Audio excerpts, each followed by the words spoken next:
Hey folks, Randy Newberg here with another episode of Leupold's Hunt Talk Radio. This is like no other podcast we've ever done before. This is the essence of a hunting road trip. We are road tripping right now. You're going to hear some noise of tires humming and blinkers and all kinds of stuff going on here because we're on a road trip to eastern Montana for our annual deer hunt down there on the public lands. And we thought that we would go hands off, Bluetooth, kind of, following all the laws here. Yeah. Nobody's distracted. A podcast that is a true road trip. It's me and Michael, our production guy. Marcus is out doing his own deer hunt this week. So Michael and I said, well, heck with him. Yeah. We'll just go do our own thing. That's right. So I wonder how loud we're going to have to talk to get this to work out here with the noise of the truck. It looks like we're doing pretty good on think so? On the bars. All right, you're the production guy, so if it goes snare wire on us, it's your fault. Yeah, per usual. It's always, blame the camera guy. Yeah. But anyhow, before we get too serious about this, we better talk about the companies that make this possible. Orion Coolers. If you go to orioncoolers.com and use promo code Randy, R-A-N-D-Y, you're going to get a really cool tumbler with the purchase of the best cooler I know of. Great stuff. And we're thinking about doing a drawing for Thanksgiving with Orion Coolers. So check out our Facebook page. Follow their Facebook page and their Instagram pages, and you'll be updated when that drawing happens. So orioncoolers.com, promo code Randy. You're going to hear us talk about this next one in our podcast that's coming up here. Onyx maps, Onyx as they're called. You hear us talk about it all the time. And this hunt we're going to do in eastern Montana, if it was not for Onyx maps, I'm not sure how we would do it. The places that we're going to hunt, the little spots we're going to go to, if you didn't have Onyx, you wouldn't be able to hunt it that way. And right now, if you use promo code Randy, again, man, we make this easy, don't we, Michael? That's right. R-A-N-D-Y. You're going to get 20% off all their app products, not their chips, but the apps for your smartphone. So go out to onyxmaps.com, and you will be very glad you did.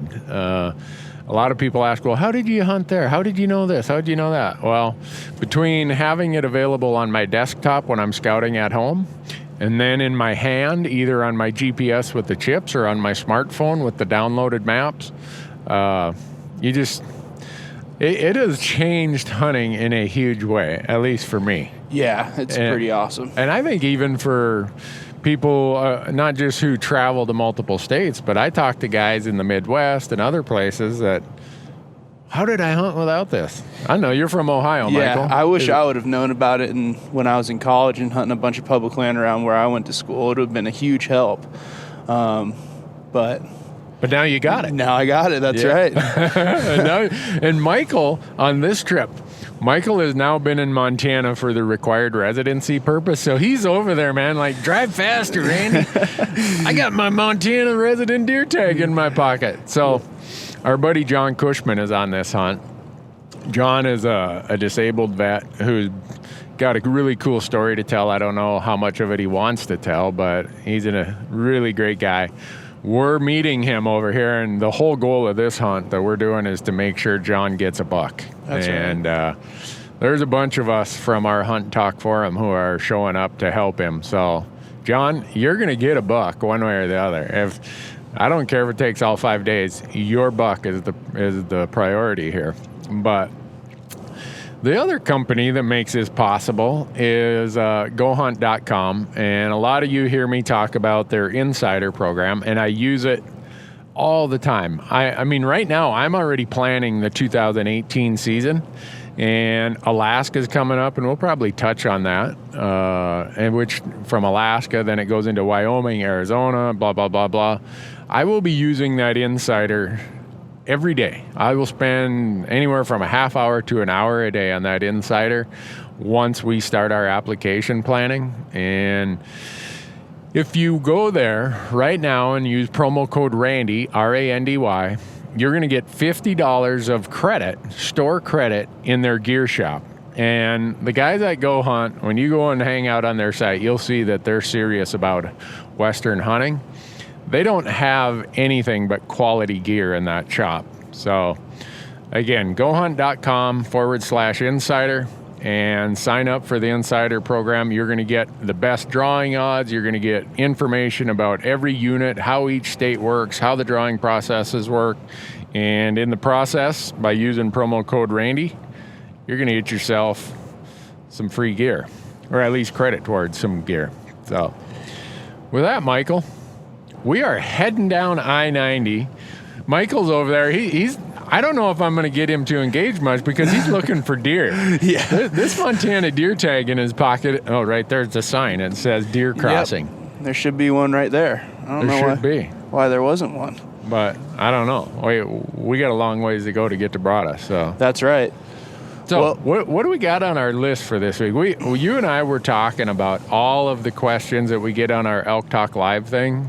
And how many of those we just don't get time to get answered, just because time constraints. Well, I think a lot of people are wondering with this inclement weather we've had. We came home from Arizona 2 days ago, and it was -8. I think Randy said at his house. When I got home, I think it was 1 degree. And how that really affects deer and elk movement. I'm kind of interested in it because I'm new to all this. What do you think for out here in eastern Montana with that not being as mountainous, I think, right? Yeah. It's more hilly. How's that going to... breaks country and some pine hills and stuff like that. How do you think that this snowfall and cooler weather is going to affect that? What the deer and elk are doing. And this is just my experience of hunting over here and hunting deer in general, is that when you get out of the mountain areas, the snow and cold, it doesn't have quite the impact that it does in the mountain areas, because you've got the same amount of snow across the landscape for the most part, whereas in the mountains, it's up at the higher elevations. You got more snow, less at the lower elevations. And so you have more of a migratory issue. But on this hunt where we're going, the beauty of snow and a little bit of colder weather is, what's today, November 9th? Yeah, exactly. I mean, peak rut. Yeah, that's what I was... So if you get this really hot weather, which last year when we were over here, it was unseasonably warm. Huh. And the deer just, why do they want to run around when it's 65 degrees out? Yeah. They can do that at night. Well, when you get snow like this, it's better glassing, better tracking. You can, the landscape, you can read more from the landscape. But the cooler weather keeps the deer moving a lot more during the day, is my experience. So for where we're going, I think that's the impact. Now, you've also got your new Montana elk tag in your pocket. That's right. Yeah, I do. So we always talk about the 5 calendar periods of elk hunting as early season, pre-rut, peak rut, post-rut, and late season. And for me, late season is when you have this November 1st on kind of weather pattern. And the mature bulls are now in their bachelor groups. They're in this pattern of, all right, I got to get through a hunting season. If I get through a hunting season, life will be fine. And so they go into these sanctuary areas. But there's sanctuaries spread across the landscape. So for me, once we have an early winter, and winter is here in full force in Montana right now. I don't know what it's like in other parts of the Rockies, but we're having the makings of a serious winter here. So some years, those sanctuary areas that the bulls look for, because they're the last to come down, they're going to hang closer to the summer area. So you have the summer area, a transition area that goes in, then transitions to the winter range. Well, right now, I bet you most of the cows and young bulls are already near the winter range. In fact, when we were driving home... I was say we saw that the other day. Yeah, how many do you think we saw when we drove home from Arizona? We saw 3 or 4 pretty nice herds of elk. I mean, for me, I thought they were big because this is my first year out west. So to me, anything more than 20 elk is a pretty big herd. But we're seeing them right near the roads. Yeah. So that tells me, all right, those elk, the cows and the young bulls, are down off. They're certainly off the summer range. They're off the transition range, and they're now in their winter range. Well, the bulls, they're looking for these sanctuary areas that are somewhere in that transition range. Okay. Well, when it's winter like this, I'm looking for those sanctuaries that are closer to the winter range. Now, if it's unseasonably warm like it was last year, I'm going to look for those sanctuary areas that are closer to the summer range. In other words, they're going to be up higher and they're going to be in tougher places. Now with snow, I mean, snow is a game changer in late season elk hunting. You can glass them better. They leave tracks. You can read so much from tracks. Mm-hmm. For me, anyhow, it's taken years to kind of sort out, but I can sit there with my gold ring spotter or my binos, and I can look at tracks going across a hillside, have a pretty good feel, not 100% certain, but a high degree of certainty of what's going on in those tracks. If it's a big group of 30 or 40 tracks going across a hillside, I know that's a group of cows and young bulls. If I'm hunting bulls, mature bulls, I'm going to disregard that. Mm-hmm. Now, if I see a group of 3 or 4 tracks and they're lingering a little bit higher up the mountain, guess what? That's probably a bachelor group of bulls. Okay. Now, if they're lined out and they're just going in a straight line across the basin, they're on their way somewhere. They're probably not nearby. Okay. But if they're kind of mingling and zigzagging and looking like they're feeding, I'm going to hunt that basin until I find them because they're bedded there somewhere. It's just up to me to find them. So when you say sanctuary areas, does that mean areas with the best feed, or are you getting away from, public land hunting pressure? Could it be, does it have to necessarily be miles off a road, or could it be on somebody's pub or private parcel down in a valley, or what are you kind of looking for when you say a sanctuary area? Because I'm thinking someplace way off the road with some good feed, basically. It's a good question because in my mind, I know what a sanctuary is when I see it. Yeah. But a lot of people ask me, well, what's a sanctuary look like? Uh-huh. And I often say that a sanctuary is that place where mature bull elk on public land go to escape hunting pressure. So a sanctuary many times is one of the things you mentioned, private land, because there might be private land with zero hunting pressure. Yeah. So that could be a sanctuary. Unfortunately, it's really not a sanctuary we can use to our benefit to hunt. At times I do hunt along some of those boundaries. Oh, we just passed a truck there. So if you're hearing road noise, folks, this is the real deal. Don't send me an email and say, hey, Randy, that podcast had some road noise. You darn right it is. This is a road trip. But private land can be a sanctuary, and it's harder to hunt. But the areas I'm looking for on public land for sanctuaries, I always say, if you look at a place and say, you know what, I really am not that excited about hauling an elk out of there, it's probably a good spot. Probably found a sanctuary. Yeah. And it might be because it's ugly and nasty. It might be because it's a long distance. It might be just because, all right, it's only a half mile, but it's nothing but burned timber that's blown down. And it's like going over an obstacle course. So to me, it's just places that other hunters are not going to hunt. What are some good ways of finding sanctuary areas? Obviously right now it'd be kind of tough if you haven't done any scouting. Would you recommend doing some preseason scouting maybe in the summer and finding some nasty areas, or is it hard to identify during that time of year?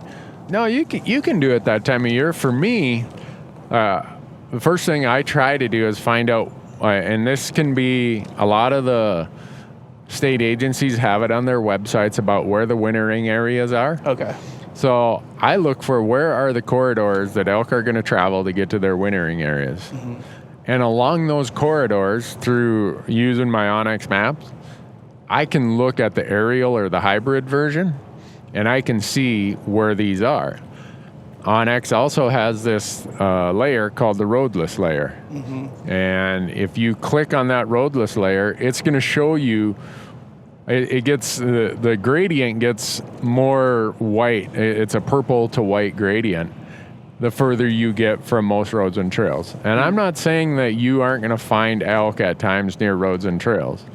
But as a general rule, your greater likelihood of encountering a public land bull elk is further away from a road and trail. So we've done that whole YouTube series on e-scouting. And that e-scouting series was designed around the post-rut period, which to me, the post-rut period of about October 10th or 15th to the end of October, that's the hardest time to kill a bull elk. Now it's getting easier every day from here on out. Public land elk hunting gets a little easier in rifle season. So that's my thought on sanctuary. Speaking of a rifle season, let's do a little talking about hunting or rifle hunting during the rut for deer. For deer. The good and the bad. Let's start with the good. Man. What do you think are some advantages of rifle hunting during the rut for deer? This is a loaded question because I think Montana is probably the only state where the general tag allows you to hunt mule deer during the rut. Most other states, to hunt mule deer during the rut, you got to draw a limited entry tag. Okay. I'm trying to think if there are any others I don't know of. I'm talking rifle hunting. Okay. Because let's face it, and you're going to see it over here, the vulnerability of a 2.5-year-old mule deer buck on November 15th, he's just wants to die. Yeah. It's just, it's, I don't want to say not fair, but it's really not that fair. They're not that smart at 2.5. So if you want to get an older age class, you probably ought to let some of those 2.5-year-olds go. But I don't know. If I'm a non-resident, I've traveled all this distance, I've paid all this money for a tag, and there's a 2.5-year-old mule deer buck there, and it's the last day, the odds are you're going to feel compelled to shoot them to take something home. So compared to a whitetail, you'd say that mule deer are a little bit... A rutted up mule deer, a young rutted up mule deer is not nearly as alert as a rutted up whitetail. Even though both, we all know, are highly compromised during the rut.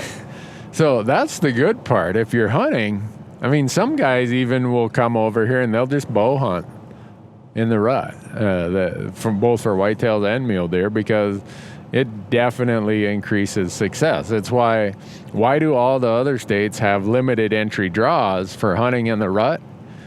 Because in most places, deer cannot sustain or withstand the harvest pressure that will come by hunting them intensively during the rut. Just how it is. So the good part is you're going to have higher success rates. Yeah. The bad part is that if you don't have areas for deer to go to get away from hunting pressure, you're not going to have the age class that you see in other states that don't have deer hunting in the rut. I mean, where you come from in Ohio. No. If you were going to deer hunt in the rut, you had to do it archery, right? Exactly. Yep. There's no shotgun season in the rut. Yeah. I mean, maybe in December when there's the second well, cycle. and I was saying earlier, I think the only other state in the Midwestern area is Missouri that has their rifle season during the rut. Well, and you said Minnesota. Northern Minnesota. Yeah, all of Minnesota, they do a lot of their firearm season during the rut. Yeah. Again, even places like that, if you go to highly pressured areas, the age class is going to get the heck beat out of it by firearm hunting in the rut. So that's kind of the downside of it. You're going to get people who weigh in on all sides of it. Of, you know what, I'm not hunting for antlers, so I don't really care. It's a tradition and something I want to do. I get that.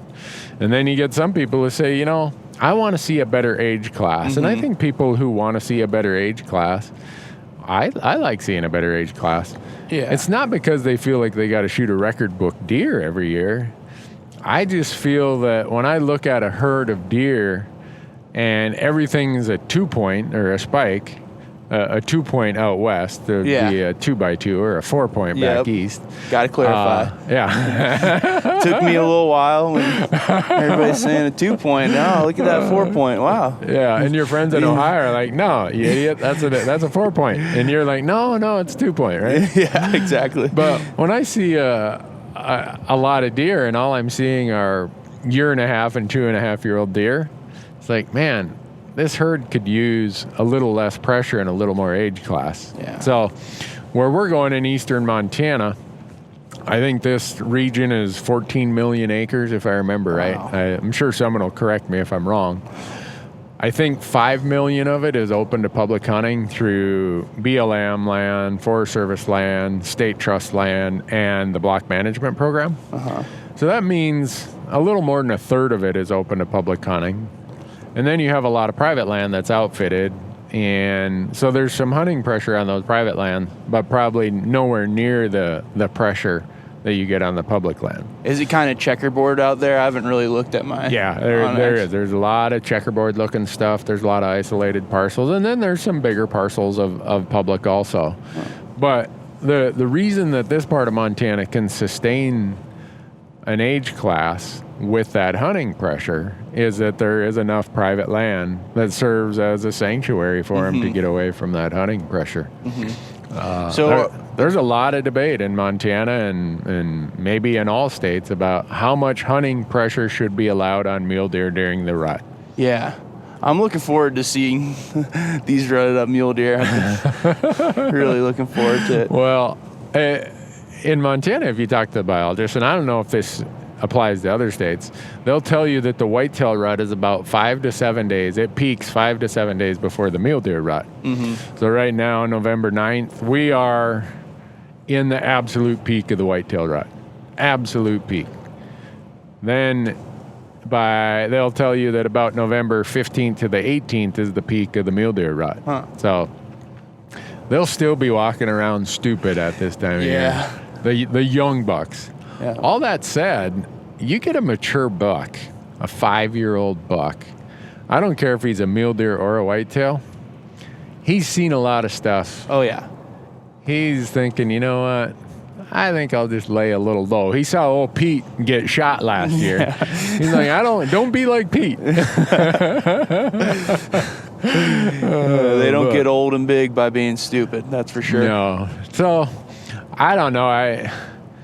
I get the idea that people want to hunt in the rut, and I do it because it's allowed in Montana, and a lot of the limited entry tags I apply for in other states are in the rut. But I also understand how sooner or later, as Montana's population grows and there's less access to private land, so it puts more and more of that hunting pressure on the public and accessible lands. I don't know if someday down the road Montana is going to have to either get rid of the mule deer hunting in the rut, close the season November 5th or something, or are going to have to go to limited entry on certain places. Maybe I'm wrong. I don't know. I'm not smart enough to project that, but there's a reason why we're probably the only state that has general deer tag hunting. Every non-resident can go buy a deer tag and can shoot a mule deer buck in the rut with a rifle. It's cool. Or go hunt for them. Whether or not they'll see them, who knows, but... You realize how many non-resident rigs are passing us here? I drive like a little old lady, so I get to see every license plate because I get passed all the time. A lot of Wisconsin, Minnesota. Cheesers, a bunch of squareheads from Minnesota. I saw a couple North Dakota guys, a couple Washington guys, and they all look at me like, what is that guy doing? We look like pilots. I know. We look Pilot like we're to driving. the Bombardier. Pilot to the Bombardier. Oh, man. Well, we should probably talk about our glory tag, or your glory tag, yours and Wade's glory tag down in the Arizona Kaibab Plateau a little bit. Oh, man. Was it really a glory tag? Randy pitched an idea that we should make a song called Glory Tags, and coming off of what's the Glory Days by Bruce Springsteen. Yeah, because the song Glory Days is sitting around talking about what was or what could have been. Yeah. Well, the Arizona hunt we just went on was an early rifle hunt on the Kaibab Plateau. And neither Wade or I chambered around to even... Well, when you go to a place like that has the reputation of, hey, you know what? If you put in your time, you have the chance of seeing a really mature buck here. Well, we didn't see any of those, and we put in our time. Yeah, we sure did. Man, we were 5 days. We'd split up, go different directions, and we glassed and glassed and glassed and glassed. And so it goes to show that just because you have a quote-unquote glory tag does not mean you need a taxidermist. That's right. I was saying... What was your thought about... I mean, you've heard about the Kaibab, so... Yeah. So I was reading up on it, and it sounded like there's a big 200-inch buck behind every bush, but we quickly realized that wasn't true. And also, I mean, we've been having such great luck the whole year that I figured that one of these hunts we'd have to, take one for the team, I guess. Yeah, sooner or later we're going to hit a tough streak, and we did, and that's just part of hunting. Yeah. I mean, some people are going to say, Newberg, I can't believe you went all the way to Arizona. You had 2 tags on the Kaibab Plateau, and you couldn't fill them. Well, we could have filled them. Yeah. But you don't go to Arizona to shoot 2.5, 3.5-year-old bucks. Yeah. I mean, the biggest bucks we saw, we thought were 3.5 years old. Mm-hmm. And a lot of guys were shooting those, and that's fine. I'm happy for them. Yeah, it's not like we didn't try. We were hunting high, hunting low, hunting close to water, hunting trails leading to water, all kinds of stuff. Yeah. And just that's the way it works. it was warm. It was really windy. Oh, it was full moon. It was all the things of, these are not great conditions for deer hunting, but, is what it is. Yeah. Got to spend some time with Wade. Oh, yeah. Wade's our lingo. He's an old college buddy of mine. And we had a great time. We did. Yes, we did. Remember that one day we got in the discussion of, I wonder how many people would feel so much pressure that, gosh, I got to shoot a big one. That would almost become less fun or maybe not even fun at all. Yeah. And I've been lucky that I've had enough of these, if you want to call them glory tags, that I know the first couple that I had, I felt a ton of pressure. I'm like, man, if I don't shoot a 190-inch buck or a 350-inch bull, I'm really wussing out here. And I'll admit, the first time or two I had one of those tags, towards the end of the hunt, the pressure was there. And afterwards, you're like, you know what? That's not why I hunt. Exactly. I don't need it to be that way. I don't want it to be that way. And so I guess the point that I'm trying to make of it is I really don't want people to feel that you got to have the end result be your measurement of how it should be. For me, this hunt, we went down there, we had a blast, saw some new country, a place I've always said I wanted to hunt, and guess what? Got my butt handed to me. Yeah. Yep, we sure did. It isn't the first time, and it surely won't be the last time. So there's just so many places for those bucks to hide too. That thick oak stuff down there, and it's crazy. Just being in a new area, it's you're trying to figure out the area, and you only have 5 days to hunt, so you're giving up a couple days to scout, and it's just the way that it works. Yeah, I mean, let's face it. There's always a little bit of good luck involved. Oh, yeah, absolutely. And I think Arizona, though, does a fantastic job of keeping as much opportunity. They walk that fine line of having opportunity because there were 500 permits issued for our hunt.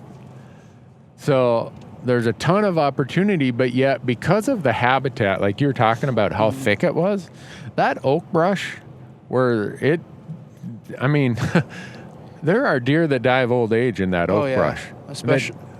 never get spotted or glassed during an entire hunting season. So I think Arizona has looked at some of their places, and they do a remarkable job of keeping that age class in a good situation while allowing as much opportunity as can be had, and know that sometimes the conditions are going to allow for a higher than normal harvest, but a lot of times it's going to be a lower than normal harvest. Mm-hmm. And Wade and I contributed to the lower than normal. In fact, after people watch that episode, there might be leftover tags on the Kaibab next year based on how our hunt turned out. But well, we did have high winds the whole time too, it seemed, and the full moon might have had something to do with it. But I mean, when the wind's howling like that, if I'm a deer, I'm not getting up and moving around with my senses being jammed, basically, not being able to smell or hear anything. So I think that definitely contributed to that as well. But well, it is what it is. Yep. I burned my 11 points, and now it's off to the next thing. That's right. How about CWD in Montana? Ooh, we're driving right near that area. Yeah, that's why I was thinking about it. They, Montana Fish, Wildlife, and Parks is concerned that a deer here in Montana had CWD. I think they're getting it tested.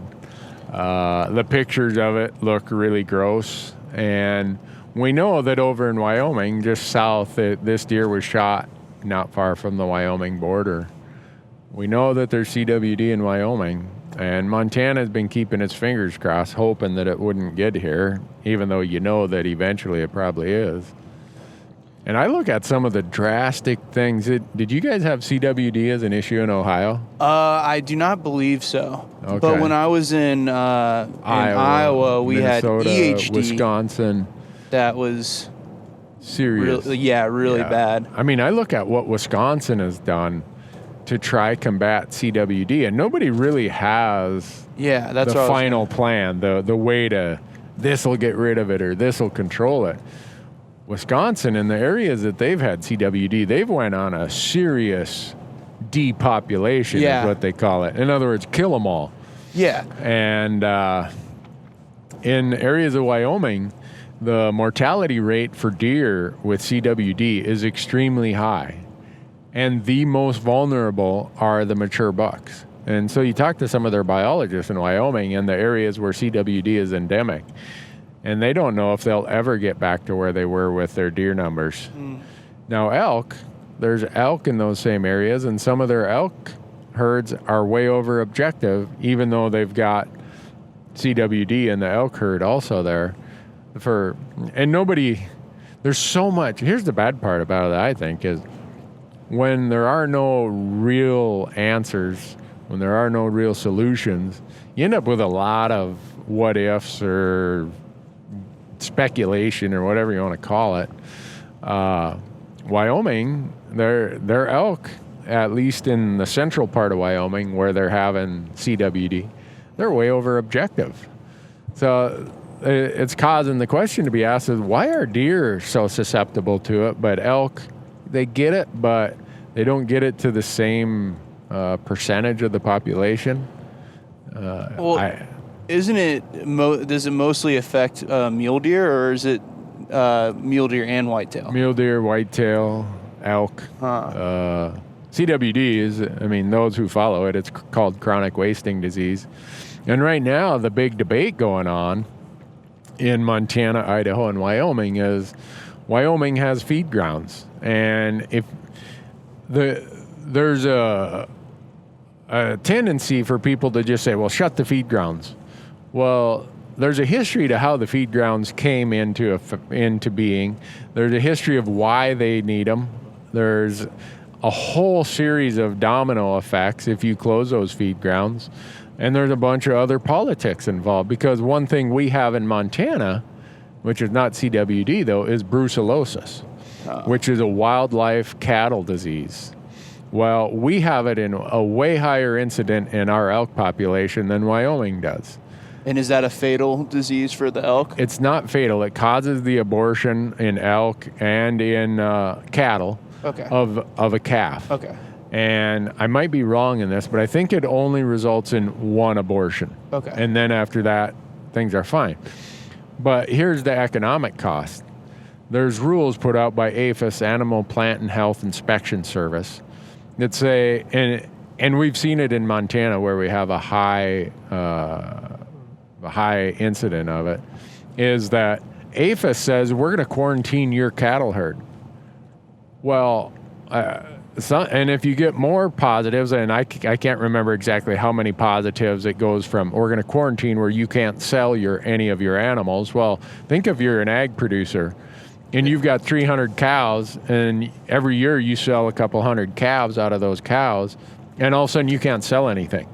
Not good. But yet you got to keep your herd going. You've got hundreds of thousands of dollars of costs with no revenue. Well, that's how the federal rules are. So if you get a positive test of brucellosis, it's a serious hit to you financially if you're an ag producer. And it doesn't have to be that way, but APHIS refuses, for whatever reason, to change these archaic rules. Mm-hmm. So all the financial burden of brucellosis ends up on the ag producer. And they've been taking their, if you want to call it frustration, they've been taking it out on bison, because bison in Yellowstone Park do have brucellosis also. Most scientists say that that brucellosis was introduced to the Yellowstone area from cattle when a herd was brought in by the Park Service for feed and dairy products of park employees. So Yellowstone Park at one time had its own cattle herd for feeding of the employees. So that's where it came from, most people think. Well, the bison, there's been no known transmission. Somehow they can trace whether the transmission came from elk or came from bison. Okay. The bison have been getting shot like crazy as they come out of Yellowstone under a brucellosis control program. Well, elk are what have caused the infection in Montana. So why does that affect Wyoming feed grounds and the feed grounds that Wyoming Game and Fish has to artificially feed elk? Well, the reason brucellosis enters the equation is just about all of the feed grounds in Wyoming are on public land, on Forest Service lands or state lands. The idea being to keep grazing pressure off the private land so that ag producers will have a higher tolerance for elk. And now that brucellosis is so common among elk in the greater Yellowstone area, the other thing is to keep elk from mingling with cattle, because if elk and cattle mingle, especially during the birthing period, that's when you get this transmission issue of brucellosis. And so Wyoming doesn't want to have the brucellosis problem that Montana has, even though they do have it to some degree. So there's this whole series of economic, social, cultural, historical dynamics that are affecting the CWD brucellosis issue. And the reason I throw brucellosis in there is because Wyoming, part of their case for why they have feed grounds to artificially feed elk through the winter is that all their habitat has been compromised, not all of it, but a lot of it. In some of their greatest migration corridors, say Jackson, a city's been built. So the elk that used to migrate out of Jackson way out south down into the wintering ground, they can't or don't make that migration anymore because we as humans built cities and roads and bridges and reservoirs. So it's not as easy as just saying, oh, let's close the feed grounds in Wyoming and CWD will go away. CWD is not going away. Yeah, it seems like it's just starting, really.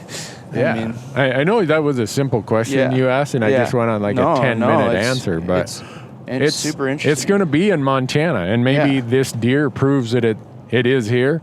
But over the course of time, you look at the migration patterns and the intermingling of Wyoming elk with Montana elk and Idaho elk in Yellowstone Park.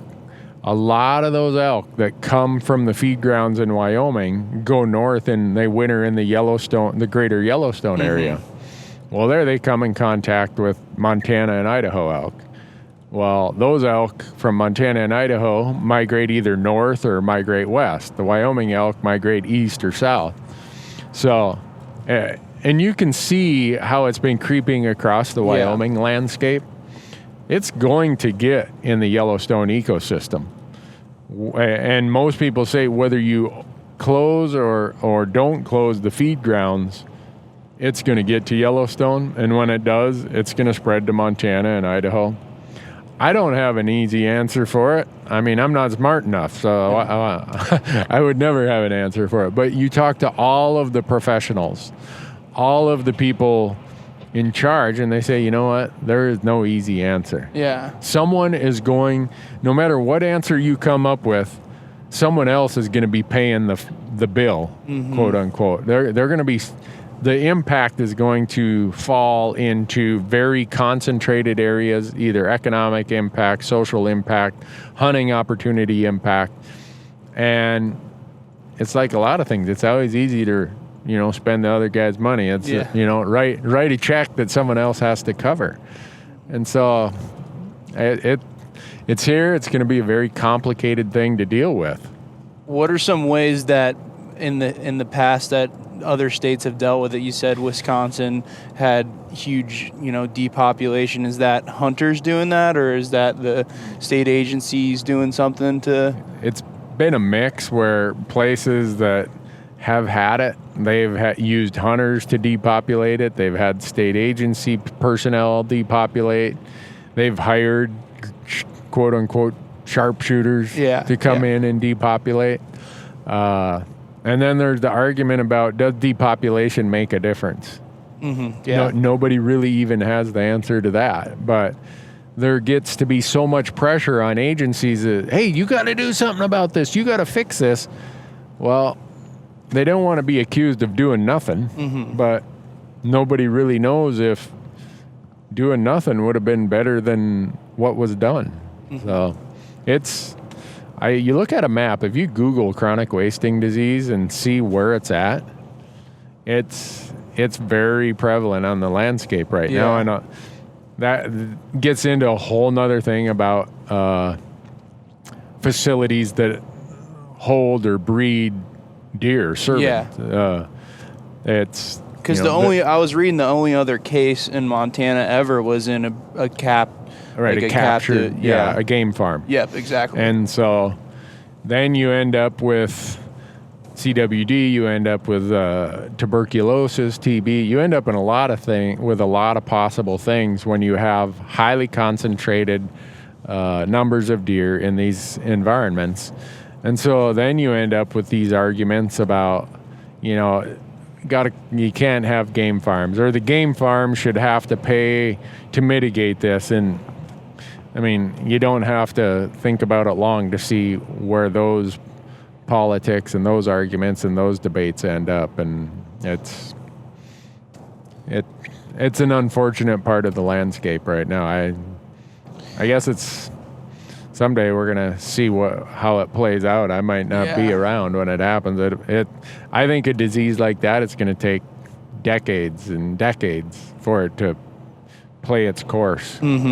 Who knows what it'll look like. It's a bummer, that's what it is. Yeah, it is. But to me, it's just another sign of how wildlife is in these compromised situations. And everyone likes to think, oh, well, it's just, let it be. It'll be this big happy thing. No. Unless 400 million people want to pack up and leave this continent, and before they leave, restore it back to how it was. The whole idea that wildlife is just going to have this natural, wonderful, beautiful balance is no longer the case. We as man in every aspect have affected how wildlife can exist on this landscape. Oh, yeah. CWD is probably another part of that. And that's the Randy Newberg sermon on CWD. For a guy who knows nothing about CWD, who's not a trained professional, not a scientist, I got a hell of a lot to say about CWD, don't I? Yeah, you sure do. Well, it's good I should be a politician. I sit there and spew all kinds of ideas about things that I'm not professionally trained to talk about. Yeah. It's kind of interesting. The other day, one of my buddies got a photo from his friend, and I think it was a Snapchat, and it said, my buck has CWD on it, and this was, I think, November 7th. And so I said, BS, there's no way. I go online, and then I saw a bunch of articles being written that day, actually, about just CWD in general. And then, 3 days later, come to find out that there's a supposed case of it in South Central Montana. So it's kind of an interesting thing. He sent me a picture of it looked like some spinal fluid or something. It did not look very good. But well, the other thing is, just besides how it's going to impact the herds and opportunity, is then that puts pressure on state agencies to do something. And you look at how much money some state agencies have spent trying to manage or control chronic wasting disease. Mm-hmm. It's been a huge hit to their budgets. Yeah. And so that's just another factor of how it's going to play out. Mm-hmm. So let's talk about peaks and valleys of like our deer herds and with non-disease issues. Yeah, with non-disease issues such as tough winters. I know Montana. You're saying Montana hasn't had one in a couple years, but over on our border in Idaho, it's been super tough. So how does that kind of affect the deer herd? I mean, I think where you come from in Ohio and in the Midwest and other places, even in some parts of the Great Plains, EHD, blue tongue, it's called all kinds of things. That can wipe out deer numbers pretty hard. Oh, yeah. And that comes and goes, and you can get hit a couple years in a row. Mm-hmm. But in Montana and most of the Rocky Mountain states, that's less of the peak and valley issue you talk about. For us, it's mostly winter. And Montana's last extreme winter across statewide, I think last winter was pretty tough in the northwest part of the state. But 2010, 2011, that winter was brutal all across Montana. And it knocked the crap out of our deer numbers. And you could see it the next season, man, the fall of 2011, it's like, whoa, there are not nearly the number of deer as there were. And there's nothing you can do about that. So here we are now, we are, 6 years past that. And we've not had a really brutal winter since then. So we're right now, the hunt we're going on, Michael, we are riding the wave of Mother Nature. But as sure as the sun will rise tomorrow, in the next 2 to 4 years, or maybe even this year, given how hard winter has already hit Montana this year, this might be the year where it crashes, where we again lose half of our buck population due to terrible winters. Mm-hmm. Just last year, I saw more huge mule deer bucks, pictures of them, that came out of general units in Idaho than ever. I think Idaho was the best mule deer hunting on the planet as a general tag situation in 2016. Really? They had a winter last year in Idaho that was absolutely brutal. And if you talk to most people, it's showing up this year. Yeah. Because those hard winters are the toughest on the older bucks because they're already compromised from the rut, and the fawns. Mm-hmm.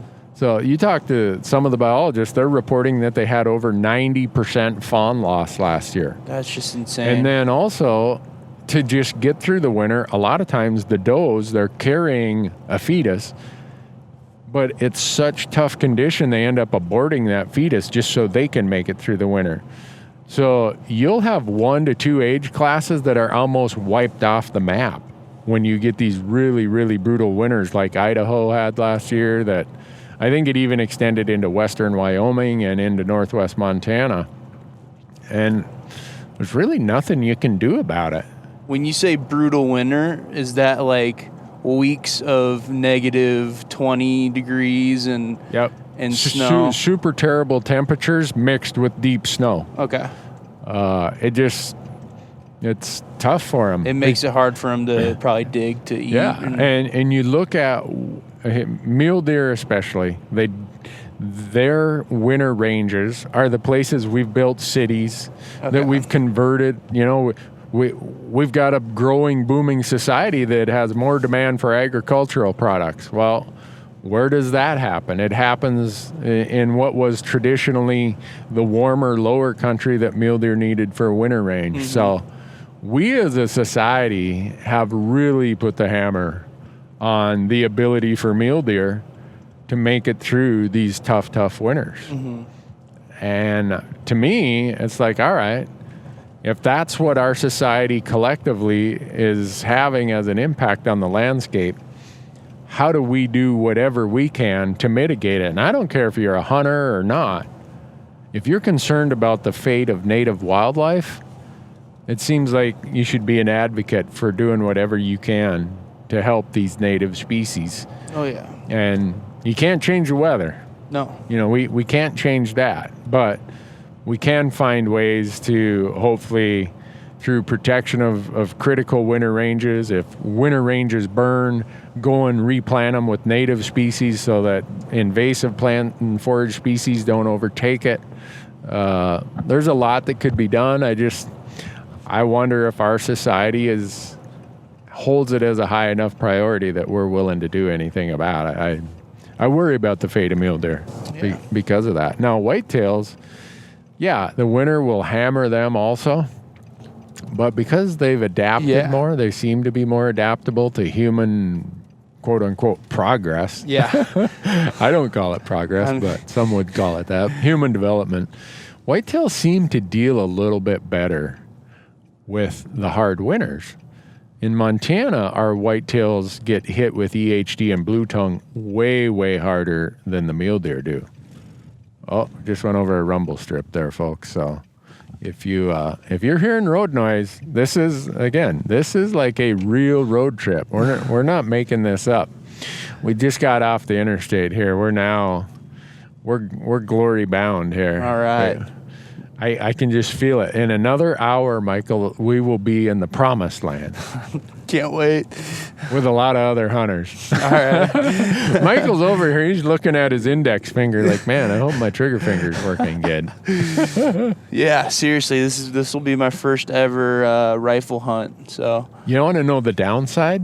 What's the I'm downside? going to be the camera guy when you're hunting. I'm going to be the camera guy. Can you imagine how crappy that footage is going to be? That is going to be the most below average footage that has ever been produced. I think not just on our show, but on any TV show. I'm worried. It'll be all right. You think so? I think I can coach you through it, and you can we'll be coaching each other because, like I said, I never shot a rifle at an animal yet. So yeah, you're strictly an archery guy. Well, you kind of have to be when you're from Ohio. Yeah, that's true. So this will be fun. Yeah, it'll be between Cushman shooting a buck, Gerald Martin's going to be there, Ross is going to be there, Gerald's going to be there with his two young boys. I think they're just now of hunting age. So are all these guys? They're all hunt talkers. Guys? So if you go to our forum, hunttalk.com, these guys are all regulars out there. Nice. And whenever we have an opportunity, we all get together. I've missed all the Hunt Talk bear hunts in the spring. Every spring they have a big bear hunt gathering up in northwest Montana. I'm always in Alaska when that happens. So I've never made it to one of those. Some year I need to. We did a Hunt Talk hunt, if you want to call it that, where me and Ross and Gerald joined Randy Hodges. Randy had a mountain goat tag in Montana, and so we did that one. I would say the majority of guests that we've ever had on our TV show, they're mostly selected from the pool of really good contributing hunt talkers, as we call them. So I wonder what kind of spikes and new users you're going to get now. I don't know. I guess we'll see. But if you want to, go out to hunttalk.com and share your pictures, share your stories. Great place for information. I will say, don't go out there and make your first post on Hunt Talk be something to like, hey, I drew a tag in Unit C Can someone tell me where to go? Because these folks on Hunt Talk are dedicated, serious public land, self-guided hunters, and they do their own homework. And if they think you've done your homework, they'll help you out a little bit.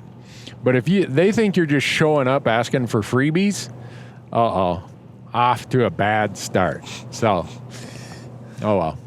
So I think Alaska limited entry drawings are coming up. Yeah, I get in trouble. I think some people rely on me to notify them every time there's a state deadline coming. And I just got my email from the state of Alaska that I think it's December 10th or 15th is the deadline for applying for the 2018 limited entry tags in Alaska. So you heard it here. It's now November 9th. You have about a month to buy your 2018 Alaska hunting license and apply for tags, the limited entry tags in Alaska for all the species. There's a drawing supplement. You go out there, download it, and it gives you the hunt codes and everything else. So now you've been informed. If you miss the deadline, it's not my fault. But it's kind of funny how this kind of leads us, as quick as Alaska is there, and that deadline passes, that's when I really, because we get off the road usually the first week of December, and then it's, for me, is all of a sudden starting the whiteboard for next year. Yeah. You've seen the whiteboard. I've seen the whiteboard. We got a couple whiteboards now. I know. We got 3 or 4 of them now. It's a complicated matrix of, well, if we apply here, we're probably going to draw, so that slides everything for this state. But the next one after that is Wyoming, and then after that is Arizona. And that's when I really encourage people to get and subscribe to the Go Hunt service. Every year, it's like, oh, you TV guys have it rigged. You got this tag because you're a TV guy. No, I got that tag because, 1, I got lucky. 2, because, as my one friend Kurt says, I carpet bomb the West with applications.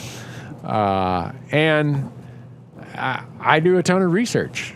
I'm pretty sure that I would be in the top 1% of time spent researching applications for us, for me, for our crew, for our guest hunters, because we need tags to produce a TV show. And a lot of them. And I've often said years ago, man, if someone could come up with this or this or this and put all this information in one place, I wouldn't need file cabinets full of old maps and articles, and I wouldn't need 12 different websites open. And along came Go Hunt. And the first time I saw it, I'm like, no way. I've been talking about someone needs to do this for a long time. And sure enough, they did it. So, and like we told you at the beginning of the podcast, Go Hunt is one of the sponsors of this podcast. And if you use promo code Randy, Randy, they're going to give you a $50 store credit in their gear shop. So it's, even though we're still wrapping up our hunting season, what do we got? We got this hunt. We got Nevada Desert Bighorn. Yep. We got Arizona late season elk. And then we go to, I guess that's the end of 2017. Then I jump into research season, trade show season, and then in the middle of trade show season, we've got that Arizona archery coos hunt. Yeah, that's going to be a lot of fun. That is going to be a ton of fun. I had so much fun doing that last year. Anybody who wants to have a blast in some warm, beautiful place in January should go to Arizona. It's an over-the-counter tag. You just go buy it. It's called a non-permit tag. All you need is your non-resident hunting license, which I always have because I'm applying for elk, deer, sheep, and antelope. So to get more benefit out of that, I just go buy this non-permit tag for over-the-counter coos, and a lot of the units with mule deer. It's open for a lot of mule deer units also. So speaking we'll be, oh, go ahead. Sorry. There's no rest in this production, Michael. No, there is no. I need a couple weeks off. Yeah. I mean, we just got done with Arizona, came home just in time to do some laundry. maybe do a couple YouTube videos, and then we're off to our next one. So yeah. And when we get done here, we'll get home in time to do some laundry, a couple YouTube videos, and that's right. That's the life right now. Did you know this is what you're getting into when you applied for the job? I kind of had I kind of had an idea when in my job offer it said no vacation days during hunting season. So I figured, we get a lot of downtime. Not downtime, but we don't, during the summer we don't work we do 4 days a week hard. In the summer. Yeah. So I figured we'd be working pretty darn hard, and traveling is a big part of that too. And we spend a lot of time on the road, but I can't complain. I love it. You're outside every day. You heard it, folks. Michael said he can't complain. He loves it. So when I tell him that, next year you got to pay the power bill and the rent, hopefully he'll still love it. Yeah. So speaking of all the tags and all the hunts we go on, we also get a lot of questions about this on our weekly. We do a live Q&A session on Randy's Facebook, and it's on YouTube as well. Wednesday nights. It's called Elk Talk Live. Yeah, a lot of people ask what we do with the meat that we wind up getting from these hunts. So I guess you can kind of explain what usually goes on when we do wind up taking an animal. Yeah, when we do the show, I probably end up with, 30 or 40% of the tags, and then we have guest hunters who have the rest of them. A lot of people are like, well, did you really need to shoot that? Man, you've already shot 2 deer this year. Or you've already shot an elk. And I get that. Part of what we do is, we have hungry camera guys in their 20s, like That's Michael right. and his roommates. And roommates, yeah. How many roommates you got? I have 3 roommates. Okay.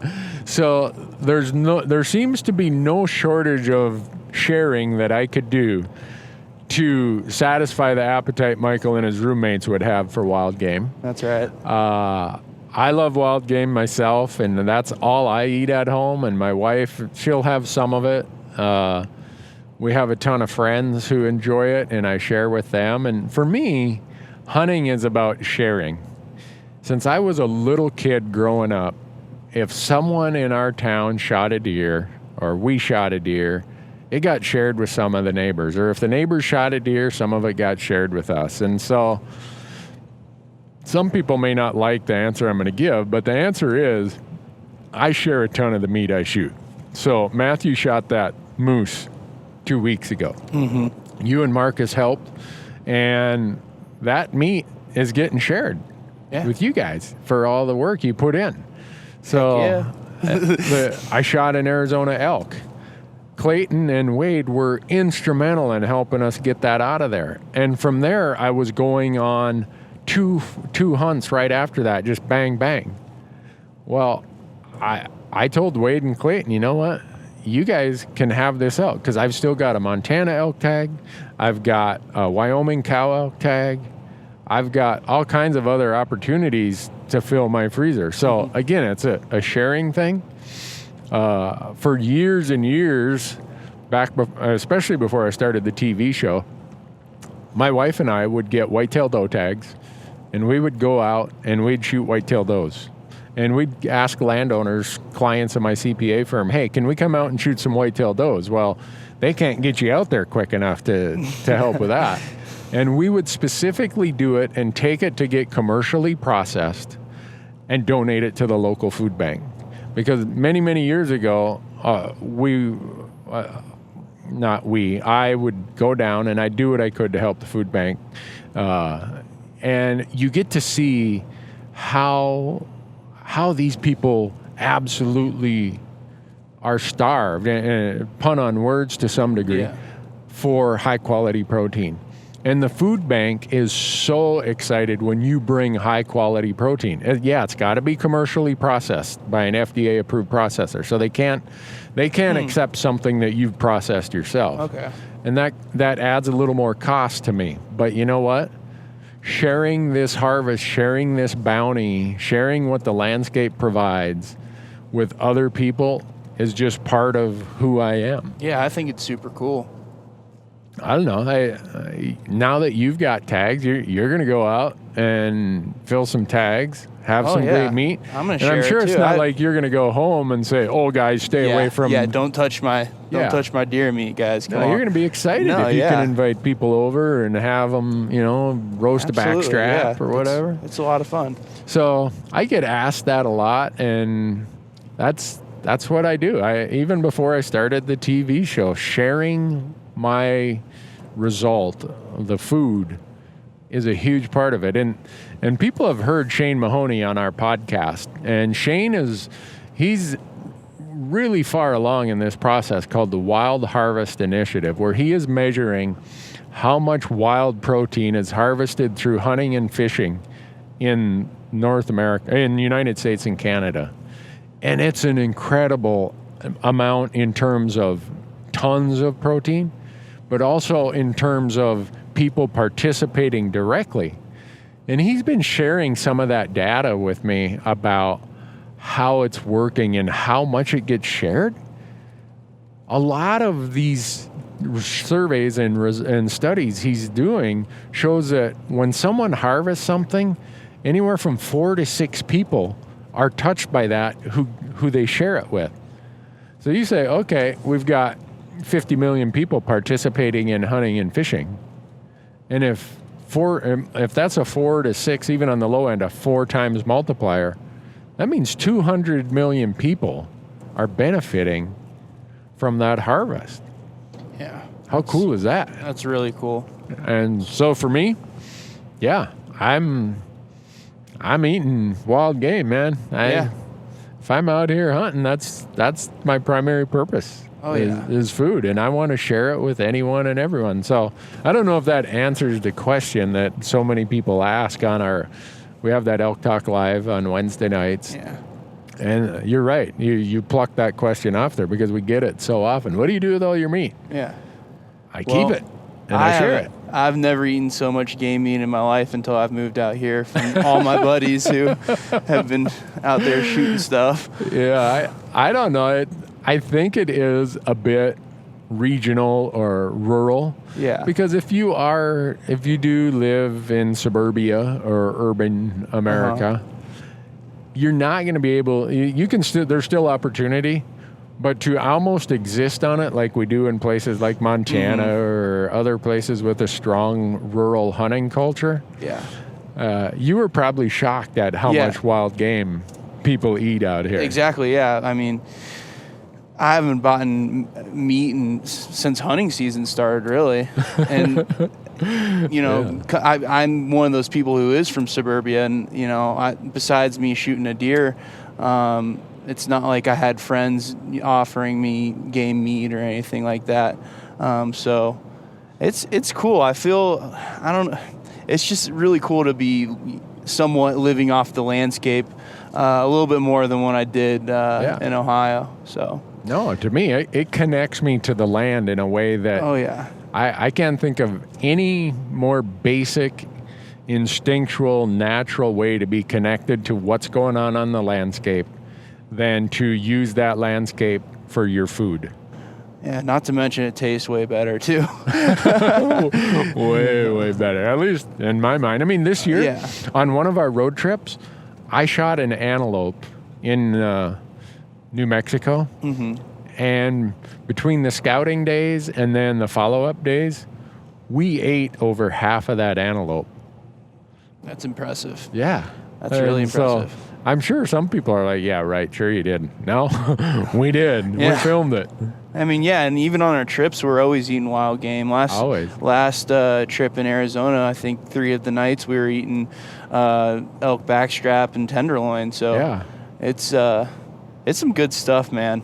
I haven't had a lot of opportunity to eat elk. I mean, I had my first piece of elk meat last year when I went on elk hunt, but that stuff is really, really good. Yeah. I mean, we ate elk in Wyoming when Marcus shot that one. We cooked the tenderloin right there on a rock next to the fire. We ate the heart on that trip. We ate the tongue on that trip. Yep. Lots of firsts for me. Yeah. And then the elk I shot in Arizona that Wade kept, he brought a tenderloin roast and 2 backstrap roasts for the deer hunt we just finished last week. So we ate 3 massive chunks of of elk meat on that. Good stuff. Good stuff. Hopefully that gets people to understand that this is not just some casual pursuit for us. Yeah. This is serious food. Yeah. And we filmed the piece of Matthew's moose. Oh, yeah. Matthew and I wolfed down that huge piece of moose tenderloin. Uh-huh. Yeah. People seem to really like that kind of content, too. It really... They do. They really do. I think we got to figure out a way on our YouTube channel how we go into more depth. And you guys do a great job of always reminding me, Randy, not everybody's been doing this for 45 years like you have. Mm-hmm. And so I got to just back up because Marcus did the videos. I think you filmed them. Well, I helped him out one night. His elk. Deboning it and then cutting into chunks. And so we're trying to keep these videos, 6 to 8 minutes long. Well, in 6 to 8 minutes, you just can't explain about, okay, here's this muscle group, here's that muscle group, here's how you cut this, here's how you trim that. So we need to think more about and not to mention, there's a lot of good other resources out there who are like specialty, right? Good point. Butchers, but and we're not claiming to be that. We're just kind of showing how we do average guys do it. Yeah. And you read the questions or the comments, and it's like, holy cow, we could do an entire channel on this stuff. I think about the cutting it up. How do you cure it? Do you hang it? Do you smoke it? Do you vacuum seal it, or do you use freezer wrap? Or just on and on and on. And so we can't cover it all, but hopefully over the course of time we'll touch on enough of them that people find it useful. Man, I'm looking at all the snow and I'm thinking, I'm real happy we're not staying in tents this time. Yeah, we've done a lot of tent camping this year. And this hunt, we're going to stay in a motel, thankfully. Yeah. But next week in Nevada, it's tents. Yeah. The first week of December in northern Arizona at 8,000 to 9,000 feet, it's tents. Uh-huh. I'm like kind of tented out. Even though I've got these really cool Hilleberg tents that are as comfortable and as durable as anything you can get, I get tented out by about day 70. Yeah. It's for me, it's been a huge learning experience because, I've been on family camping trips and whatnot growing up, and nothing as serious as what we've been doing, camping out and low teens. Yeah, and again, that gets to be one of those things that you can easily take for granted. Yeah. That, everybody's been backpack hunting. Nope, not everybody. And then you go with people who are new to it. It's like, oh, Randy, you know what? That's exactly where you were 20 years ago when you started this. Why don't you start explaining this a little better? Quit taking for granted that everyone just shows up and they've made all the mistakes you've made that taught you how you do what you do today. Yeah. So you got any tips for cold weather camping or to stay more comfortable, I guess, when it's really cold out? Yeah, we just did that YouTube video about what my sleeping situation looks like in Wyoming, where I have my Hilleberg tent, and it snowed like crazy when we were there. And it was getting down into the teens at night. And I always have, my air mattress that keeps me up off the ground, creates an insulation layer between me and the ground. And then I have a liner in my sleeping bag that always gives me an extra, 5-degree rating of temperature rating to my sleeping bag. And then I prefer a down sleeping bag if at all possible. I have 0-degree bags, a 15-degree bag, a 25-degree bag.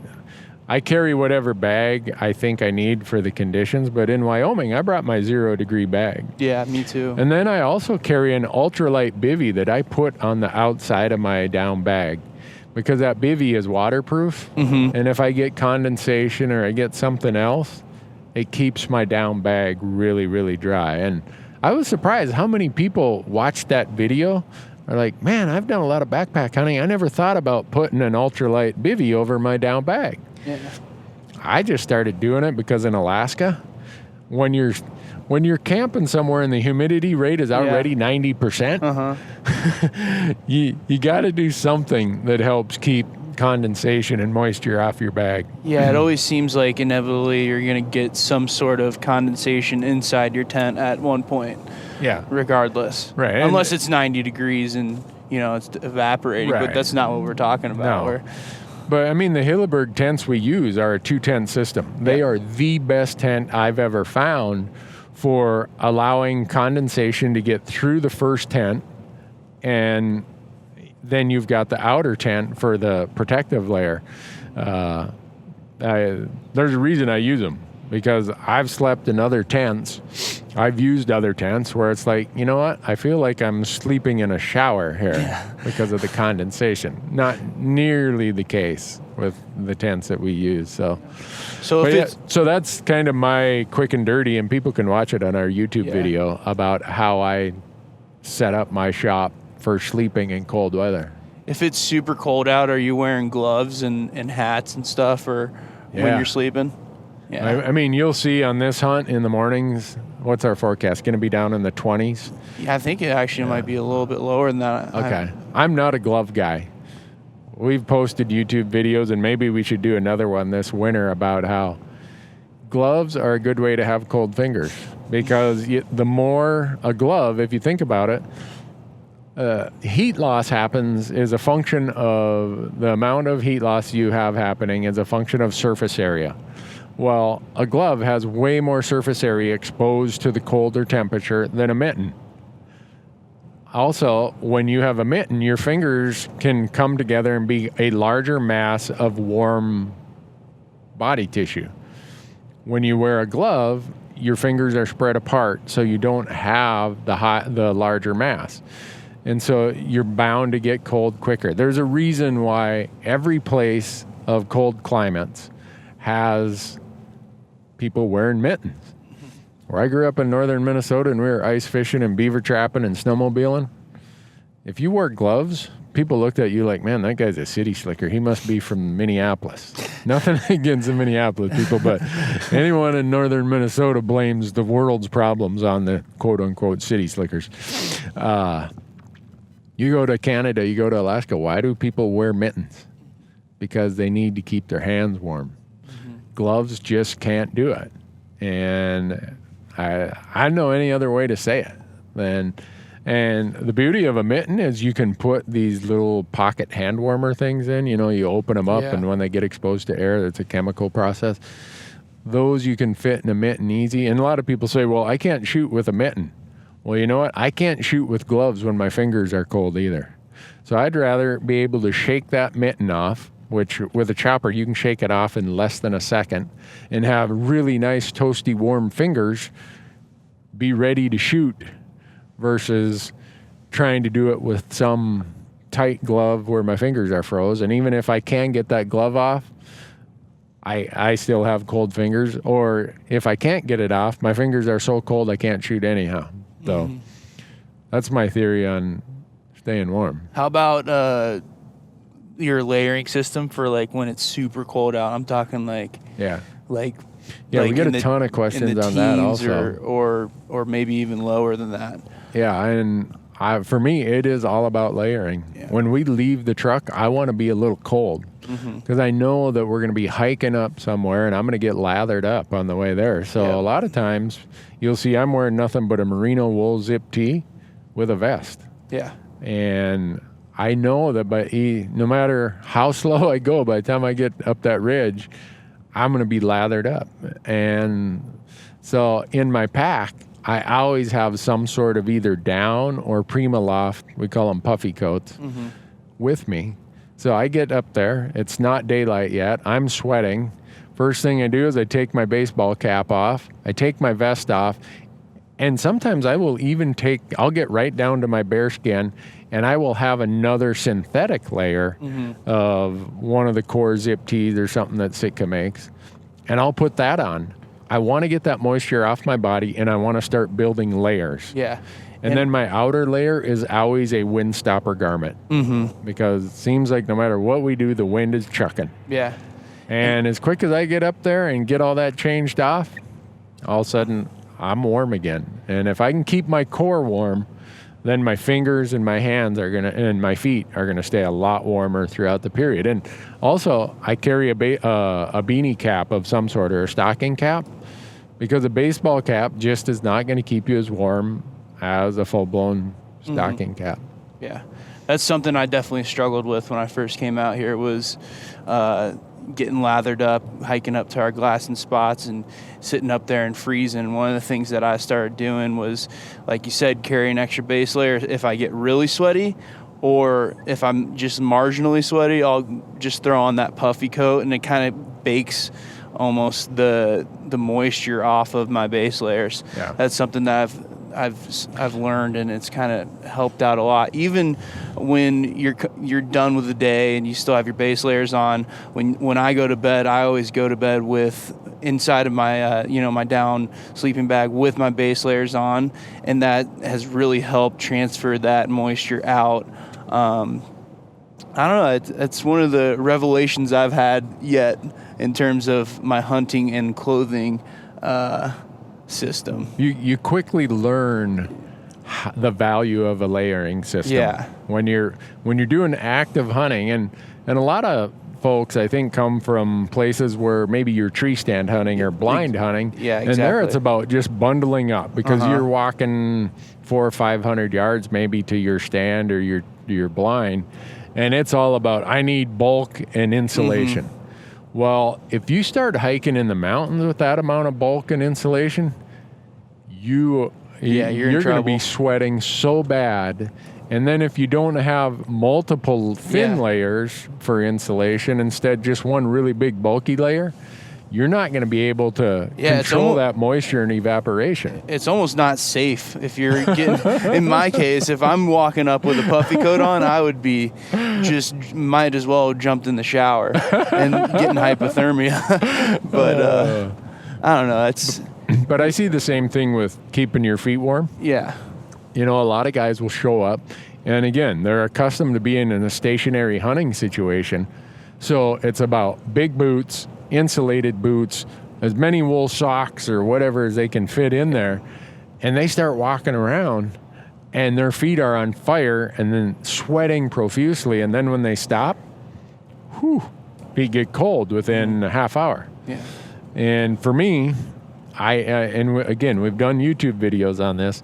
I am driving around in the morning. Let's say on this hunt, we're going to leave the motel and we're going to drive to a trailhead. When we leave the motel, I have my Merrell Mocks, my normal day shoes on with a different pair of socks. When we get to the trailhead, I got to get there 10 minutes earlier than I planned, because once we get there, I'm taking these day shoes off. I'm putting on a fresh pair of super dry pair of Kenetrek wool socks, and then I'm putting my boots on. I am not putting my boots on in the truck, letting the heater get my feet all sweated up, and then go out and hunt. Because I'm going to have cold feet immediately if I let them get that hot and that sweaty. Yeah. And boots are tough it's kind of unique to everybody's situation as well, whether you have good circulation in your feet or whatnot. I've noticed that if I put on too many pairs of socks and I'm kind of starting to squeeze my foot a little bit, that's a huge no-no. That's when I can't stand how cold my feet get then. I've actually noticed that if I just wear the liner from Kenetrek and then the wool sock that you were talking about, that system works out really well for me, because it's not really squeezing my foot, and I'm always kind of conscious that I don't want to tighten up my boots way too tight, because circulation. It's huge. When I was kind of going back to the whole tree stand and blind sitting, that was kind of a thing for me, is you put on these rubber boots, and I was putting on like 2 or 3 pairs of wool socks. But once I realized if I only put on 1 or 2 pair, usually only 1, and I can wiggle my toes and whatnot, that's way better than thinking, if I bundle up on my feet, that that this will help, it actually wound up doing the opposite. Yeah, So. and you'll see now that we're into some of these colder weather hunts, I usually carry a dry pair of socks in my mystery ranch. And we'll get up to a knob at times. I'll sit down, I'll take my boots off. I will let moisture quickly get out of there. I'll take my wet socks off, I'll hang them on a tree limb, and I'll put brand new dry socks on. And my feet are like, whoo, man, thank you for that. Yep. So it's just small little things like that over time you learn that active hunting puts you from really high output of temperature, which comes with perspiration, to really low outputs. And you got to have a strategy and a layering system, even if it means packing a puffy layer or an extra base layer or an extra pair of socks to manage what that is and how that moisture affects your ability to stay warm. So kind of a different topic here. We're thinking about putting some of the, I don't know if everybody's seen our day-by-day hunts on YouTube, but we're thinking about kind of combining those day-by-day hunts into one big, long episode and putting them on Amazon. What do you think about that? You think that people are going to be able to sit there for an hour and 30 minutes, or maybe even in some cases longer than that, and bear through it? I don't know. I guess we're going to find out. I'd be interested in the feedback from listeners. So as Michael was kind of laying out the context here, we have our YouTube channel. If you go to YouTube and type in Randy Newberg Hunter, you're going to see all these day-by-day hunts where, all right, day 1 was 10 minutes. Day 2 was a lot of action, so it was 18 minutes. Day 3 was really a lot of action. It's 25 minutes. Day 4 is kind of dead. It's only 6 minutes. If we took every one of those sequences and just put them together as one long thing, and we threw it up on our Amazon channel, so maybe people don't even know they can watch us on Amazon, so maybe I ought to preface that. Tell them about it. If you're a subscriber to Amazon Prime, Amazon has this video direct thing. Well, we're one of the few hunting shows that are on Amazon Video Direct. If you're an Amazon Prime subscriber, you get to watch us for free out on Amazon. And right now we've got season 4 and season 5 of Fresh Tracks out there. We're getting ready to start backfilling with season 3, and we're going to start front filling with season 6 of Fresh Tracks. Well, season 6 is what we're filming this year, and we're trying to figure out, do people want to see the traditional 22-minute kind of regurgitation of what was on Sportsman's Channel? Or, as Michael said, he posed the question of, would people rather watch 50, 60, 80 minutes of just... And see how it actually went down. Here's how it hunt. Yeah. Here's how the hunt unfolded. It just... Day 1, day 2, and the good, the bad. So I don't know. Would they sit down and watch that much of it? I think it's cool because, I mean, we've said it before too. When you're producing television, it has to be 22 minutes long. There's a lot of things that get thrown on the cutting room floor. And just, I mean, for example, like Jim Baitchtail's hunt that we did this year with him and his smoke pole, his Hawken rifle or muzzleloader. Yeah. It's cool for the viewers to see, how many stocks we go on, how many things we try. And with a traditional TV, like I said, it's just if you don't get a really good encounter, if you don't get really good footage, just kind of get thrown on the floor. Yeah. Where, I mean, you still, as a viewer, can learn a lot from each one of those stocks or failed attempts, and you kind of just get to see really what's going on. Yeah, for me, it's not about trying to convince the audience that I'm some sort of great hunter. Yeah. It's, 1, to entertain them, but 2, when we make mistakes, we want to share it so that people are like, oh, yeah, I don't want to... I'll let Newberg make that stupid mistake. I'm not making that mistake. So I know a lot of shows cut out the mistakes or the things that didn't work out. For us, that's where a lot of the value of our production, I think, or our message or our content comes in as, hey, we made this mistake.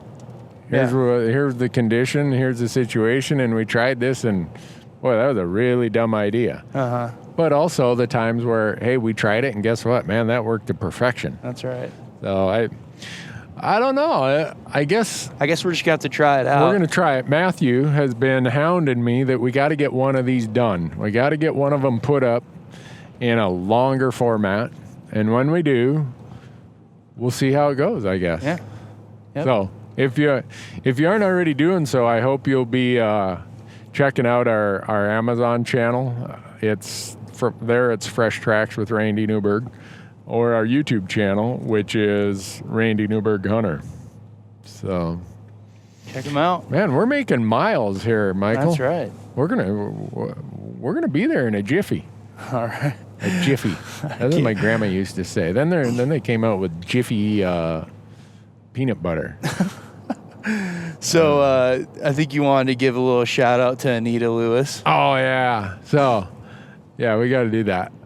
So there's this person who works at Nosler, Anita Lewis, and I got to meet Anita last spring, and she's a serious hunter. I was following along on her Instagram page, and I think she was scouting and had a mule deer tag this year. So it's fun to go to a lot of our sponsors. We go and do a lot of facility tours and visits, and you really get to see people and get a feel for who's making this stuff, who's building these, bullets in the case of Nosler, who's loading this ammunition. I mean, we did that whole reloading series with Dakota at Nosler. Yeah.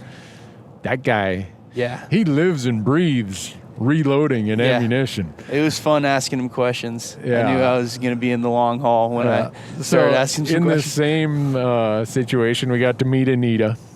She gave me a Dairy Queen gift card while we were there. That was so cool. I wish I could say I still have it, but it's long since been devoured in the form of blizzards. But we go to Leupold, we go to Howa, Sitka's right in our backyard there in Bozeman. So we go to all these places, and we really get to see who's making this stuff, who's designing it, who's coming up with what the company mission and what the company's position is going to be on conservation and public lands. And so, yeah, Anita was, she posted something on Instagram this morning about our podcast. So I thought, you know what, we're going to talk about it, right? She's probably going to call me and say, don't ever talk about me again. I don't want to be the focus of that. So anyhow, Anita, it was a ton of fun to meet you and all the folks at Nosler. Yeah. And that, we won't put any more pressure on her than that. So I guess kind of going with like our sponsors and whatnot, SHOT Show's coming up, and I know a lot of new products are coming out from their different sponsors. Yep. Do you have anything to say about any specific ones? Well, that's the hard part, because when they send you prototypes, you're not allowed to talk about them. So right behind my seat here is a pair of prototype binoculars from Leupold, and they sent them to me, and I'm like, oh my gosh, how cool are these? And you've got to use them too, Michael, because I can't use them in front of the camera. So when I'm in front of the camera, Michael hijacks these prototype binos that we have, and they're just cool. Yeah. Oh my goodness, that is a wreck. Yeah. Wow. Jeez. Wow. We're driving down the road, and somebody was not paying attention. But at SHOT Show every year, you get to see each of these companies. They have a schedule for when they release their products. Leupold always has some new really cool products. Last year was the VX5 rifle scope. I'm not sure when these new prototype binos will be coming out, probably in the next year or two, because they're wanting it to be perfect. Oh, yeah. And for me, it's, well, you've seen the look on my face when I'm using them. They're the real deal. Please, let me use these in front of the camera. But, I know Howa's coming out with some new rifles for next year. Every company comes out with some of these new things. And the fun part of what we get to do is we're always asked, we're sent some of this stuff in advance. Like Sitka just sent me some new stuff that's going to be released for next year. And when you see it come out, it's kind of cool to say, hey, man, I saw a little tweak here. Maybe I wasn't the only person who thought, hey, as good as this would be even a better improvement or whatever. So when we get into trade show season, a lot of it is seeing how other people react or how they respond to some of the new stuff that we've been able to test for the year prior to that. Mm-hmm. And it's always interesting to talk to people, and they might use it in a different way than we do. And I'm like, oh gosh, I would have never thought of that, because I don't hunt that way. Or the manner in which I use a product is different than how they use it. So yeah, there's going to be a lot of cool stuff coming out at SHOT Show, like always. And some of it we've got to look under the hood before others. Yeah, so. Not to mention the new Bowtech bow that came out yesterday. That thing's pretty sweet. Yeah. Pretty jealous. If you haven't seen it, Bowtech yesterday released their new 2018 flagship bow. It's called the Realm. And I got to shoot one about 3 weeks ago when they were in town. And I'm like, wow. I don't know how these companies improve things every year. You're like, all right, what can you really do to make this quieter, faster, or smoother? And somehow it gets better and better and better. But the other day when we got home from Arizona, there was my brand new Realm X sitting there. So we went out to Big Sky Archery in Bozeman. If you are ever in Bozeman, Montana archery hunting, you owe it to yourself to go to the guys, Bill and Gabe, out at Big Sky Archery. Great guys. Cool shop too. So knowledgeable. They are the consummate pro shop setup, and they got us set up Tuesday morning, and I was drilling holes with that thing. You were in short order. So. You only had one contact in too.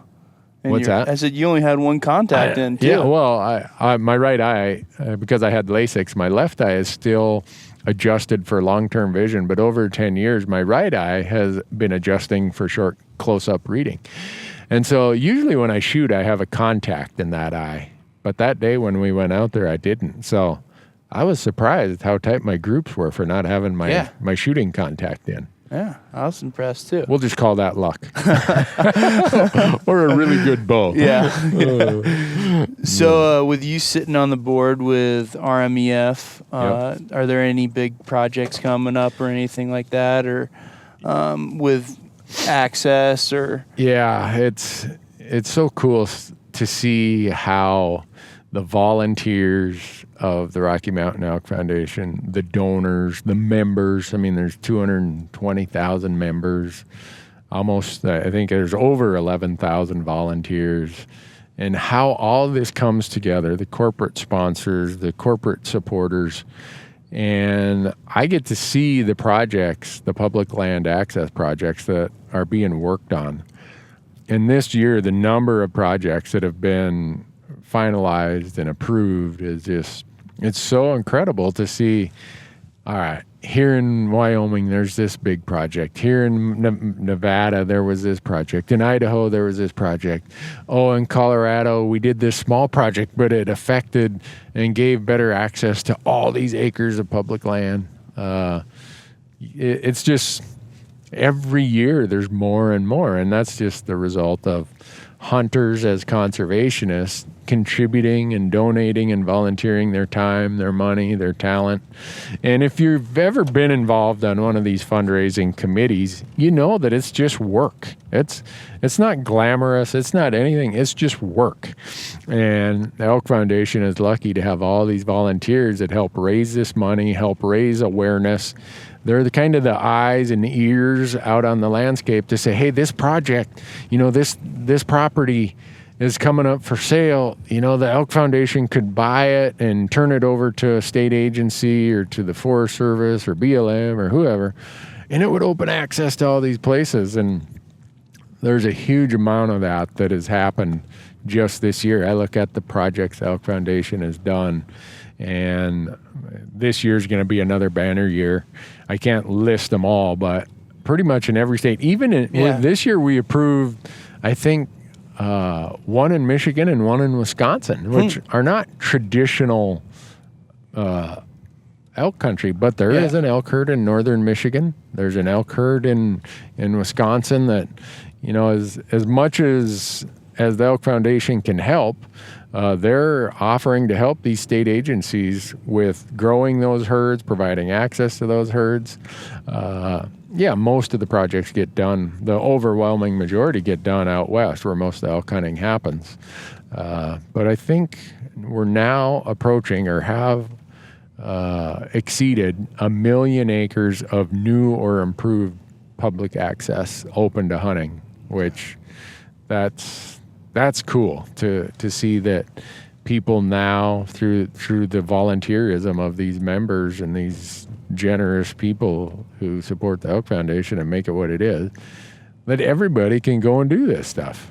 And it's fun to be part of that. Just you get to see it, and you see it all come together. You learn more about how it all comes together, and it really comes together due to the hard work and generosity of volunteers, members, and donors.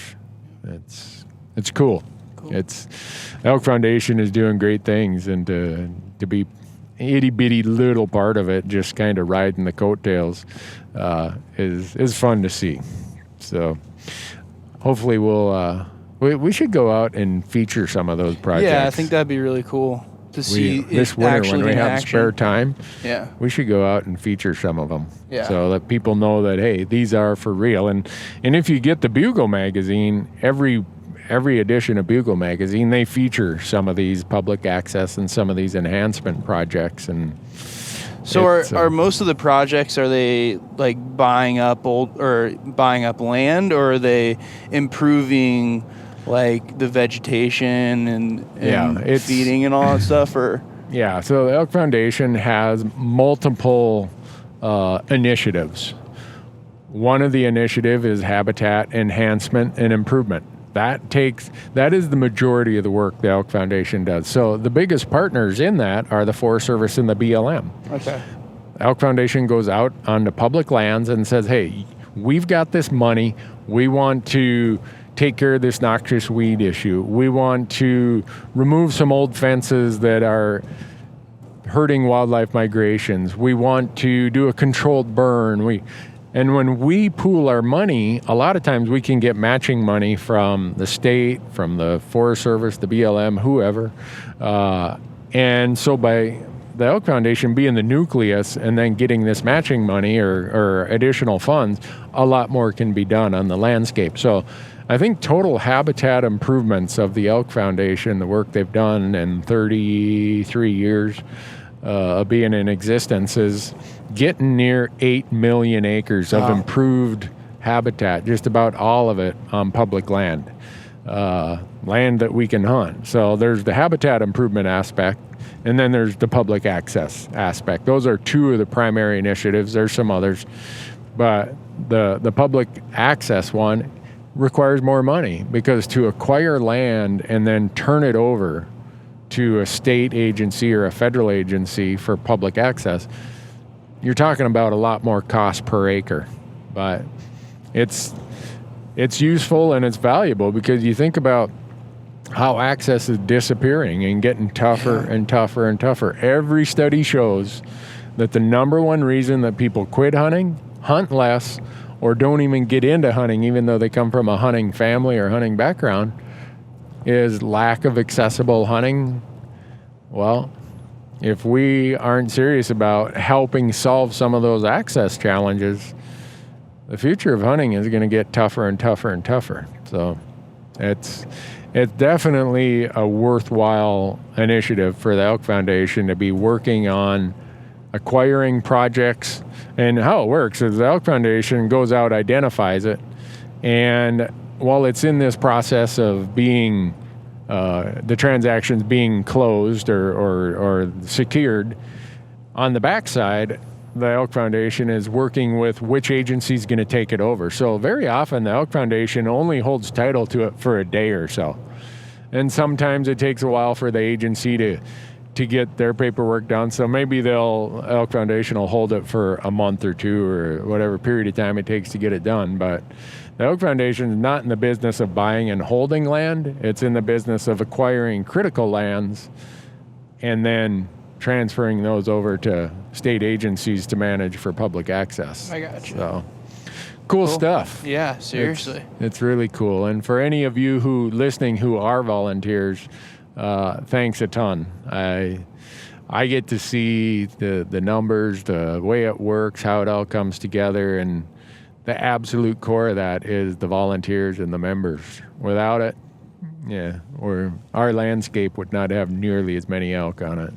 So, we getting closer, Michael? I haven't read a road sign here for a while that says how far away we are. I think the last road sign I saw was like 70 miles, but that was a way back. Okay. And the landscape has changed a lot. It's looking super deery. It looks deery, huh?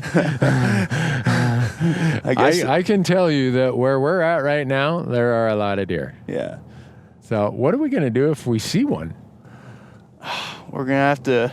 Well, if we see one now, we're going to have to... Pause the podcast. Yeah, we're going to have to... Get our boots on. That's right. Get your rifle, get the camera ready, and go hike up the ridge to get close to them, huh? Imagine that. First podcasted... Maybe we should just leave the podcast running since we got the double A's in there, and we could bring it up to the mountain with us and film it. First ever live hunt. The first ever podcast from the top of a Montana mountain while deer hunting. Wow, what's going on there? I don't know. They're doing some road construction. Bad stretch of road here. Yeah, jeez. So, do you think that the rut differs, like, say, for a whitetail here as opposed to, because I keep on thinking about this coos deer hunting that we're going to be doing. In January, I guess we'll compare it from a Montana whitetail to a coos deer on the Mexican border where we're going. Yeah, and I think, I could be wrong in this, but I know with certainty there's a difference in the rut period of those two. Montana, we're in a November rut because we need the deer to have their fawn at the prime time of late May, early June to get it through that summer and be ready and healthy to get through a winter. Well, the peak rut for the coos deer, which is a subspecies of whitetail in southern Arizona, is January. The last half of January, I guess, is the peak. So it does change, but even like when we were in Arizona last week, we talked to the wildlife manager and he said, no, our mule deer rut peaks about November 20th.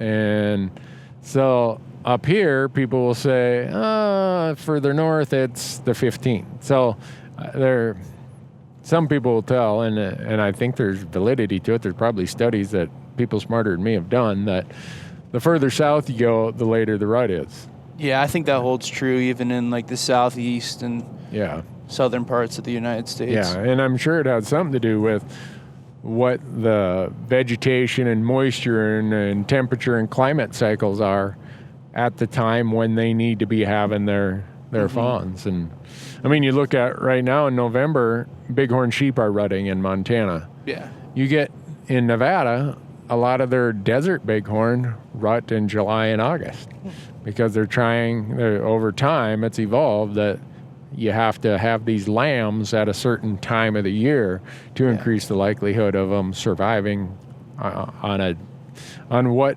becomes a harsh landscape in certain seasons. So it is interesting. Maybe we need to do this. Maybe we need to do something that's like follow the rut. We start up north and we just follow the rut as we go south. Then we wrap it up in Arizona. Because I can't go to Mexico. I'm a fugitive from justice in Mexico. I've been thrown in jail in Mexico. And I have left there without the authorities knowing. They expected that I was coming back for my sentencing. Not my hearing, not my arraignment. You don't get any of that in a Mexico jail. They said, we'll let you guys go tonight, but you'll be here at 9 o'clock tomorrow morning for your sentencing. Ooh. Heck with that. I'm getting out of here. I was headed north. So that's why you will never see me ever, ever, ever, never. You don't have enough love, money, or other incentive to get me to hunt in Old Mexico. So I've said it, and it's true. If I won one of those fabulous bighorn or desert bighorn sheep hunts in Mexico,